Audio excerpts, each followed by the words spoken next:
It's Friday night. That means it's time for football. Jared Atkins joining us now for a look at what's cooking tonight. Patrick, a lot cooking tonight. Before we take a look at tonight's games, though, we want to get things started off with a touching story about a Fort Myers High School football player. For Your Corner's Rachel O'Neill spoke to the player whose life was flipped upside down after a fire destroyed his home. Rachel, what can you tell us about that? You guys, Dejon Wallace took perseverance to a whole nother level. His poise, his humility completely blew me away. Try to hold it together, you guys, for the next few minutes. You might shed a tear or two. My uncle was at home. He was cooking. So I guess he went outside on the phone and then forgot the grease was on. So it was too hot. Dejon Wallace lost everything his sophomore year of high school.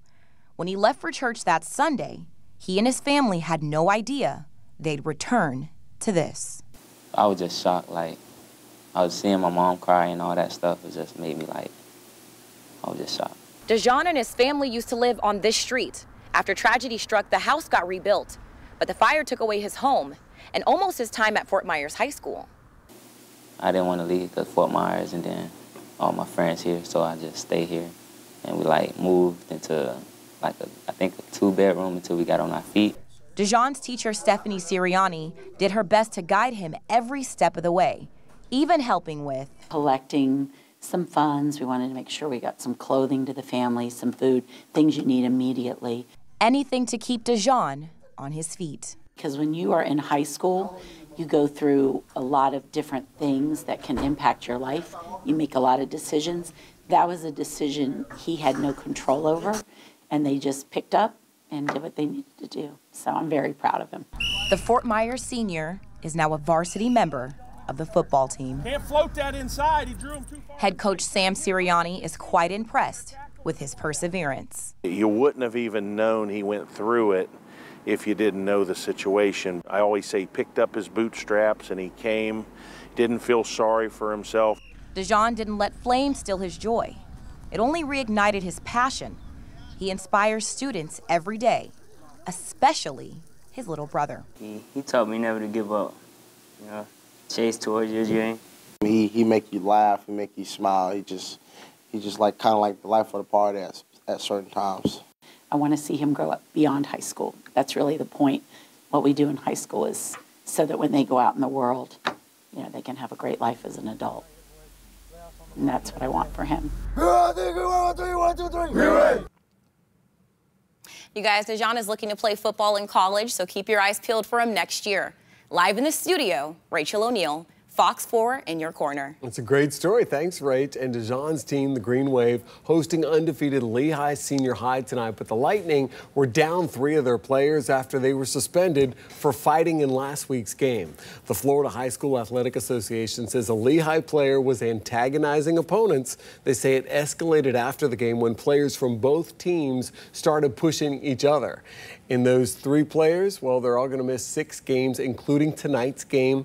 The school was also fined $500, and the team was placed on probation for the rest of the season. Lots of those players seem to hurt Lehigh just enough. Well, you're not wrong, Patrick. Let's go to the second half of the Lehigh-Fort Myers game. The Green Wave's Sias Young, you see the cheerleaders here cheering everyone on. You'll eventually see Sias Young here run it in 20 yards right here. Take a look at your screen. Cuts it up front behind number 77 there, that big left tackle, Beefcake. Getting down, touchdown. Lehigh's ball on the next drive we're going to see right here. Aiden Galsby. Oh, man, the band looks great. I miss those days. Aiden Galsby right here rushes up the field, dashing. Oh, actually, no, it's a pass, incomplete right there. But he'll get through 20 yards. Lehigh forced a punt. This game was rough and tough, but the Green Wave recovered from last week's loss, winning 15-11. Golden Gate putting its undefeated record on the line tonight against Barron Collier. It was not a good start for the Titans. Quarterback Ryan Magel muffs the snap. The ball lands in Barron's end zone for the safety.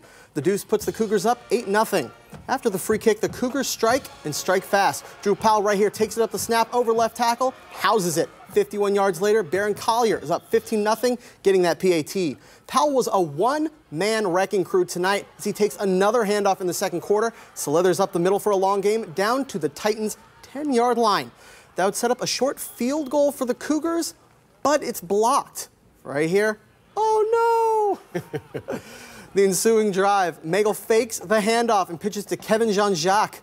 Speed is no match for the Barron defenders. He makes it a close one, a 15-7 game. But Golden Gate's rally would come up short, falling to Barron Collier 22-19 for their first loss of the season. Over to Cape Coral, where the Seahawks started a little late because of lightning, but it was totally worth it. Here come the Seahawks out of the tunnel to start the game. Tonight, the school honored their 1993 football team. It's been 25 years since they went undefeated, winning a state title. But let's get back onto the field now, where the current Seahawks were looking to keep their season undefeated as well. First quarter action, Jaden Feliz gets the dump pass, takes it left. He doesn't see any room there, so he says, I'm just going to go the other way. Breaks a couple of tackles. You see him right here. Chugging. He's going to keep going. He's going to get down to the Ida Baker 20-yard line. 2 plays later, quarterback Odell Parker. Well, you're going to see him hand it off to Adrian Canty. You're going to see it right here in just a second. Right here. Here we go. You take the snap, take it down, get it down to the 3-yard line. So close, but so far. But on the next play, let's do the exact same thing. Parker to Canty again. This time, in for the score. Seahawks score, point after good, 7-0. Ida Baker says, okay, let's do this, we got this. But not so much. The ball is stripped and the Hawks recover. In fact, let's take a look at it on our instant replay right there. You see the ball pop out. Seahawks in blue recover, get it at the 10-yard line, 1st and goal Cape. This time, well, worked once, it's going to work again. Canty on the outside, rushes it up the side, untouched. For the score, 14-0 Cape. Seahawks were just too strong in this one. They go on to win 39-zip. Ooh. Over to Mariner High now, where the Tritons were taking on the Tigers from Clewiston. Also homecoming for Mariner tonight. But let's get over to first quarter action, the homecoming, what's that called again, Patrick? Court, there we go. I don't like court. Mariner to hand off to number 5 around the defense and in for the score, 7-0. Mariner. Next possession of the Tigers trying to get something going, but number 22 with the leaping pick right there. He'd take it down to the side and in for the score. Mariner 16, Tigers nothing. Woo, good photography right there. He'd need a break after that and get some water after that run. The point after attempt would be blocked. Clewiston comes out for a 15-yard run. Set up number 22 again. We're going to see it right here in a second. Man, so tired. That makes me tired just watching it.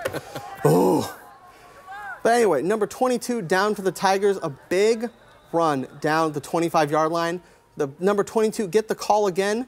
This time, there's the missed extra point. Anyway, let's get to the final of this one. The Clewiston Tigers would end up winning this one, I believe, 40-24.